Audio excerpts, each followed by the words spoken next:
Hello students, मेरा नाम है विपिन और मैं आपका मैथ्स टीचर हूं। आपको इस प्लेटफॉर्म पर पूरे ऑल ओवर इंडिया से टीचर्स पढ़ाएंगे। आप जिसे चाहे उससे पढ़ सकते हैं। बेस्ट फैकल्टी यहां पर हायर की जाएगी आपको पढ़ाने के लिए। आप happy.in पर अपना रजिस्ट्रेशन करवा सकते हैं जिस टीचर से आप पढ़ना चाहते हैं। मैं हूं आपका मैथ्स टीचर। आज एक मैट्रिसेस का डेमो जो है वो आपको दिया जाएगा। मैट्रिसेस अपने स्टार्ट करते हैं। ऐसा माना जाता है कि ये जो यूनिट है वो बहुत इजी है। मतलब बच्चे बोलते हैं कि सर बहुत इजी है यूनिट, और सही भी है। लेकिन बेटा मैं आपको एक चीज क्लियर कर दूं, ऑल ओवर द सिलेबस ऐसा कुछ भी नहीं है जो हार्ड है। आप यूनिट फर्स्ट से स्टार्ट करेंगे यूनिट 13 तक, आपको किसी तरह की कोई प्रॉब्लम नहीं आने वाली अगर आप लोग उस चीज को मन से कर रहे हैं। आपको मैंने यही पहली 2 वीडियोस में बोले थे। 11th क्लास की जो वीडियो थी वहां पर भी मैंने आपको बोला था कि आप जिस चीज को करते हो वो मन से करो, अदरवाइज कुछ नहीं होने वाला, चाहे आप किसी भी अच्छी से अच्छी फैकल्टी से पढ़ लीजिए। तो चलिए आज हम स्टार्ट करते हैं मैट्रिसेस, जो कि आपकी क्लास 12th की 3rd यूनिट है। और ये जो यूनिट है वो आपको अप्रोक्सीमेटली 5 मार्क्स आपके एग्जाम में कवर करवाएगी।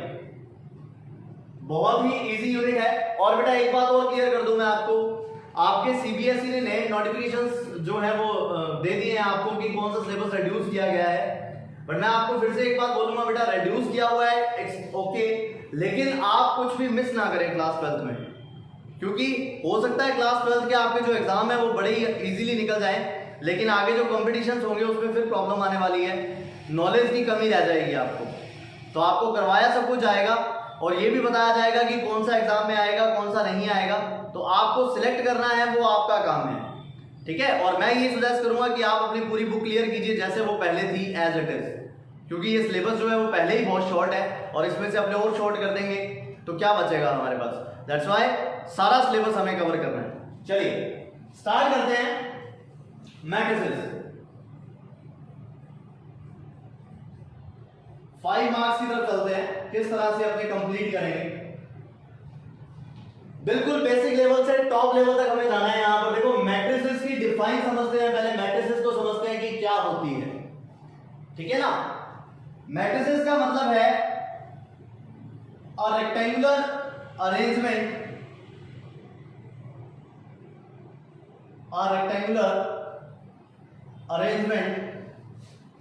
of rows and columns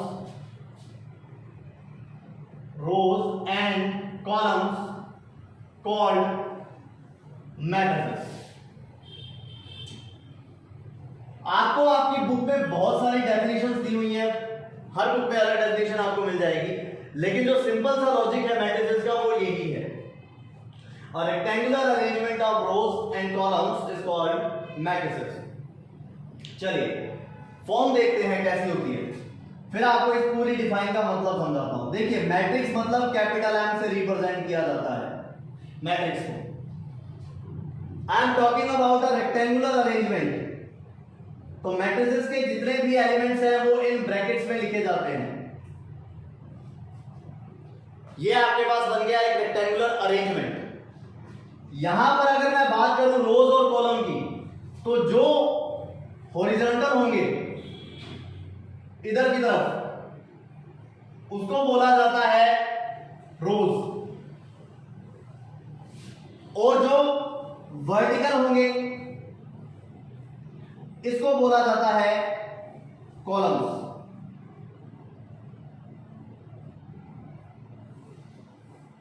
जो लेफ्ट टू राइट जा रहे हैं दे आर रोज, और जो अप टू डाउन आ रहे हैं कॉलम्स। यहां पर जो एलिमेंट है वो कुछ इस तरह से सेट किए जाते हैं बेटा, A11, A12, A13, A1n, इसी तरह से A21, A22, A23, A2n, इसी तरह से A31, A32, A33, A3n। Similarly नीचे चलेगा AM1, AM2, AM3, AMN। तो आपको यहां पर दिखाई दे रहा होगा ये तो हमारी रोज है, और ये हमारे कॉलम्स हैं, ठीक है ना। यहां पर जो आपको न्यूमेरिक डिजिट लिखी हुई मिल रही है ये 11, 12, 13, ये एक्चुअल में 11 नहीं है, इसको सेपरेटली ही पढ़ा जाता है। This is called 1 1। इस नंबर का जो फर्स्ट न्यूमेरिक डिजिट है वो आपको रिप्रेजेंट करती है नंबर ऑफ रोज। जैसे यहां पर ये 1 1 है ना, तो इसका मतलब पहली रो पहला कॉलम, ये मतलब है इसका। अब जैसे अपने अगले एलिमेंट में चलते हैं 1 2, 1 2 का मतलब पहली रो सेकेंड कॉलम। यहां पर अपने आगे बढ़ते हैं 1 3, 1 का मतलब नंबर ऑफ रोज, 3 का मतलब नंबर ऑफ कॉलम। मतलब ये जो एलिमेंट है वो पहली रो में है और थर्ड कॉलम में है। यानी कि ये जो न्यूमेरिक डिजिट यहां पर लिखी हुई है ये आपको उस एलिमेंट की लोकेशन को रिप्रेजेंट करेगी कि मैट्रिक्स में वो एलिमेंट कहां पर है। अब जैसे मैंने आपको बोल दिया कि A23, तो आपके दिमाग में उसी वक्त आना चाहिए कि 2 3 का मतलब सेकंड रो मतलब ये वाली, और थर्ड कॉलम मतलब ये वाला। मतलब आपका एलिमेंट ये वाला होगा, एक ऐसा element which is lies on second row and third column is called A23। तो इस तरह से बेटा एलिमेंट को रिप्रेजेंट किया जाता है। अच्छा, अब ये मैंने इसको n तक लेके गया, मतलब first column, second column, third column और ये nth कॉलम। इसी तरह से नंबर ऑफ रोज चेंज होते जा रहे हैं। देखो 1 2 3 और ये nth रो हो गई, ठीक है। यहां पर बिल्कुल eight the foot of the matrix यहां लिखा जाता है m into n। क्या होता है ये m into n? This is called order of matrices. Order of matrices मतलब जैसे मैंने आपको बोल दिया, सपोज मैंने आपको बोला कि किसी मैट्रिक्स में 18 एलिमेंट है। आपको ये पता है मैट्रिक्स क्या होती है, लेकिन ये तो नहीं पता 18 एलिमेंट को अरेंज कितने टाइप से करोगे। तो उसके लिए हमें एक फिक्स पैटर्न बनाना पड़ेगा कि उसी ऑर्डर में आप सभी अरेंज कर पाओ। अब लाइक मैंने आपको बोल दिया कि 18 एलिमेंट है और मैंने आपको बोला इसको अरेंज करना है 2 into 9 में, तो इसका सीधा सा मतलब निकला कि आपको एक ऐसी मैट्रिक्स बनानी है जिसके अंदर 2 रो है और 9 कॉलम्स है। इसलिए मैट्रिक्स का ऑर्डर लिखना जरूरी है, ठीक है ना। क्योंकि हमने 18 को बहुत तरीके से देखो 6 into 3 लिख देते तब क्या दिक्कत थी, 3 into 6 लिख देते तो क्या दिक्कत थी। लेकिन सामने वाले के माइंड में सही इनपुट जाए उसके लिए हमें ये ऑर्डर लिखना पड़ता है, नहीं तो अकेले नंबर ऑफ एलिमेंट से वो सामने वाले को कुछ भी समझ में नहीं आएगा, सीधी सी बात है, ठीक है ना। तो ये है बेटा मैट्रिक्स की डिफाइन, और यही मैंने यहां पे लिखा रेक्टेंगुलर अरेंजमेंट। देख लीजिए बेटा रेक्टेंगुलर है ये, इसी तरह से ऐसा नहीं है कि यहां पर जो है वो नंबर ऑफ रोज जो है वो बढ़ जाएंगी, यहां कम है यहां बढ़ जाएंगी, इस तरह से नहीं है। रेक्टेंगुलर है, प्योरली मैनेज है ये, इसलिए इसको बोला जाता है रेक्टेंगुलर अरेंजमेंट। और जितने भी एलिमेंट्स हैं उनको रखा गया है रोज और कॉलम्स की फॉर्म में, ठीक है ना। So rectangular arrangements of rows and columns is called matrices. Matrices में जो आपको न्यूमेरिक डिजिट दिख रही है ये उस एलिमेंट की लोकेशन को रिप्रेजेंट करता है जिसकी first digit number of row है, second digit number of column है। At the foot of the point you have to write m into n, this is the order of matrix. यहां पर हो सकता है 2 into 3 हो, यहां हो सकता है 3 into 2 हो, कुछ भी इसका ऑर्डर हो सकता है। अगर बाय चांस आपको क्वेश्चन में ये बोला हुआ है कि find the number of elements in a matrices, तो आप क्या करोगे, काउंट मत करने बैठ जाना 1 2 3, काउंट नहीं करना है हमें। यहां पर जो ऑर्डर लिखा हुआ है just multiply, so m into n जैसे मल्टीप्लाई करेंगे तो mn, these are the number of elements. समझ आई बात। तो ये अपने पास जो मैट्रिक्स है उसका बेसिक है बिल्कुल। मैट्रिक्स किसे कहा जाता है, मैट्रिक्स में एलिमेंट्स, और इस एलिमेंट्स को एंट्रीज भी बोला जाता है,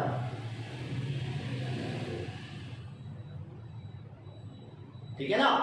तो ये अपना बेसिक है बेटा मैट्रिसेस का। चलिए बेटा होप बेसिक आपको समझ आ गया होगा। अब अपने करते हैं सिर्फ इस हेडिंग से रिलेटेड जो क्वेश्चन है वो, हालांकि अभी तक इसमें बहुत कुछ है लेकिन मैं आपको सिर्फ इस हेडिंग से रिलेटेड क्वेश्चन करवा रहा हूं। देखिए क्या आते हैं क्वेश्चन। लाइक क्वेश्चन है, if A is equal to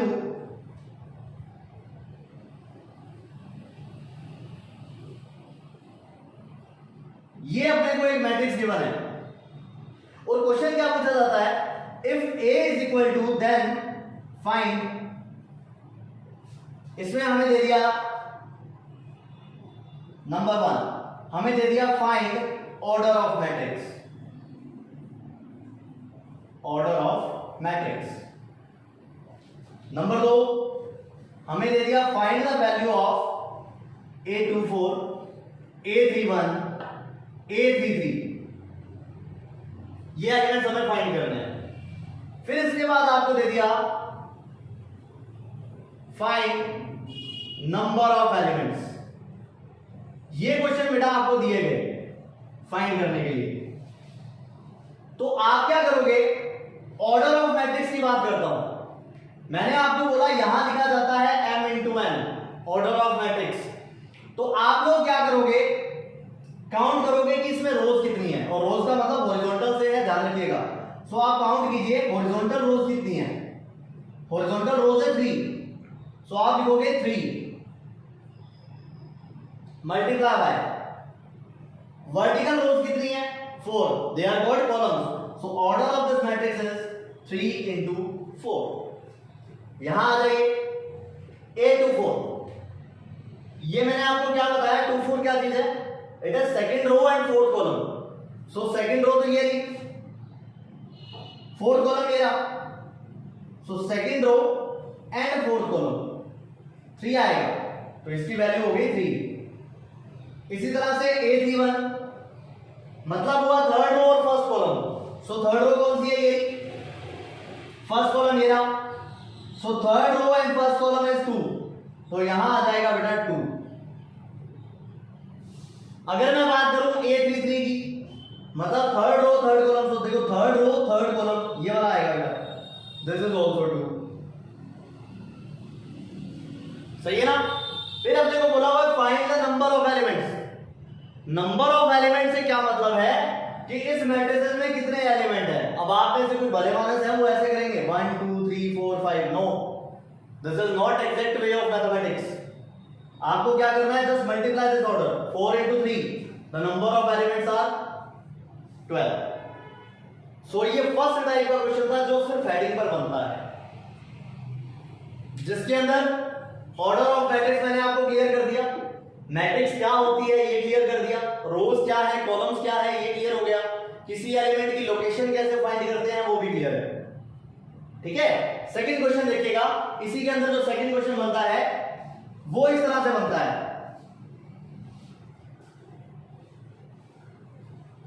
second question हमारे पास है,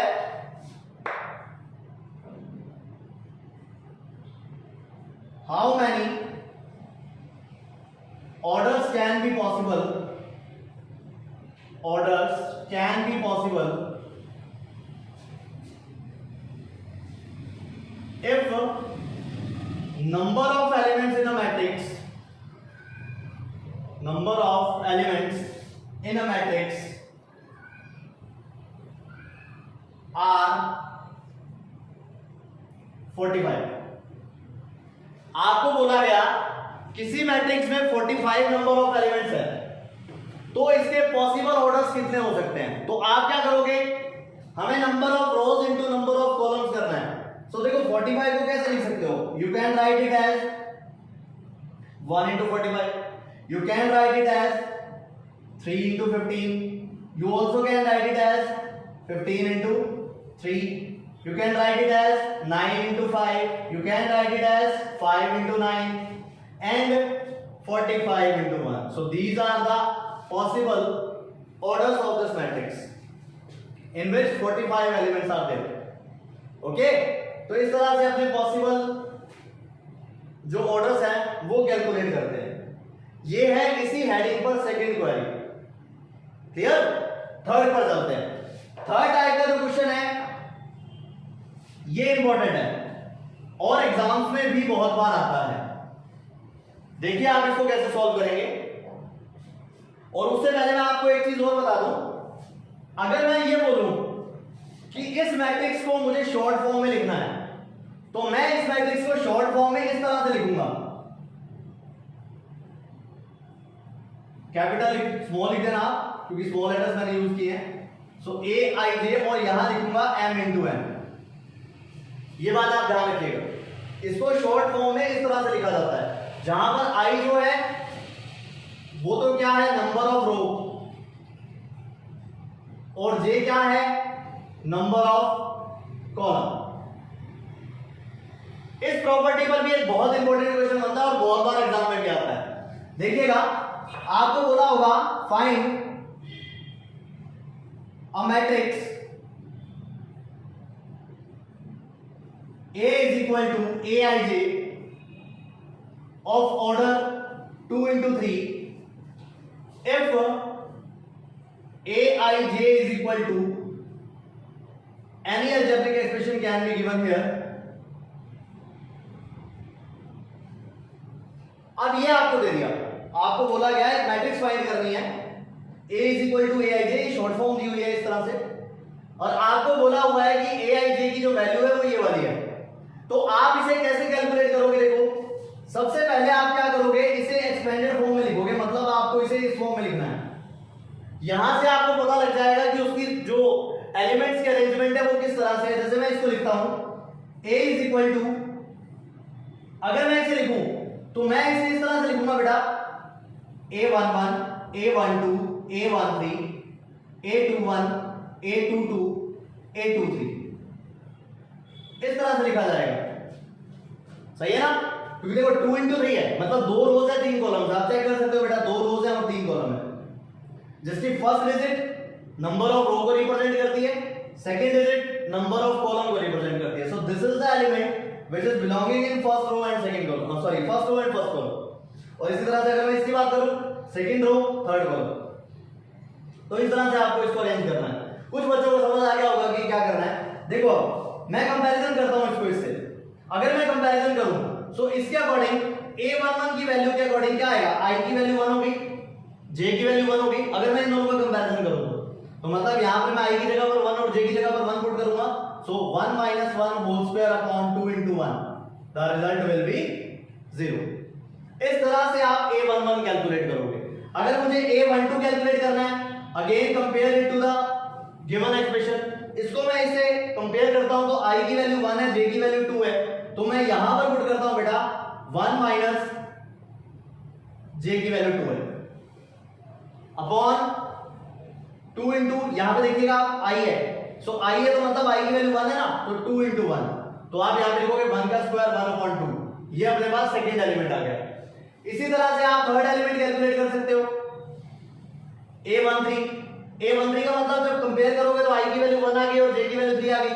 सो आप लिखोगे 1 - 3 whole square upon 2 into i की वैल्यू 1 है, सो आप यहां पे लिखोगे 4 अपॉन 2, दैट इज 2। समझ आया? तो मैं यहां पर लिख देता हूं बेटा, फिर कर देता हूं सारी एंट्रीज। a11 की वैल्यू 0 आई है, इसकी वैल्यू 1 अपॉन 2 है और इसकी वैल्यू a13 की 2 है। अब अगर मुझे इनको भी कैलकुलेट करना है तो मैं कंपेयर करता हूं बेटा, देखो a21 फाइंड करूंगा, तो यहां पे मैं लिखता हूं a21, और अगर मैं a21 फाइंड करूंगा और कंपेयर करूंगा तो i की वैल्यू 2 है और j की वैल्यू 1 है, तो आप यहां पर पुट करोगे 2 - 1, मतलब 1 का स्क्वायर 1, और नीचे आएगा 2 into 2, क्योंकि i की वैल्यू यहां पर 2 है, दैट्स व्हाई। सो 2 into 2 4, तो यहां पर बन जाएगा 1 upon 4। अगर मैं a22 फाइंड करूं, मतलब i की वैल्यू 2, j की वैल्यू 2, सो 2 - 2 0 हो गया, तो यहां आएगा 0। इसी तरह से अगर मैं a23 कैलकुलेट करता हूं तो अगेन आ जाएगा बेटा 1/4। चेक कर लीजिए बेटा कैसे, a23 मतलब i की वैल्यू 2, j की वैल्यू 3, -1 बचेगा, -1 का स्क्वायर करेंगे 1 आएगा, नीचे 2 into second row, that's why 2 आएगा यहां पे i की वैल्यू भी, सो 2 into 2 4, 1/4 आ जाएगा। तो इस तरह से आप बेटा ये मैट्रिक्स फाइंड कर सकते हो।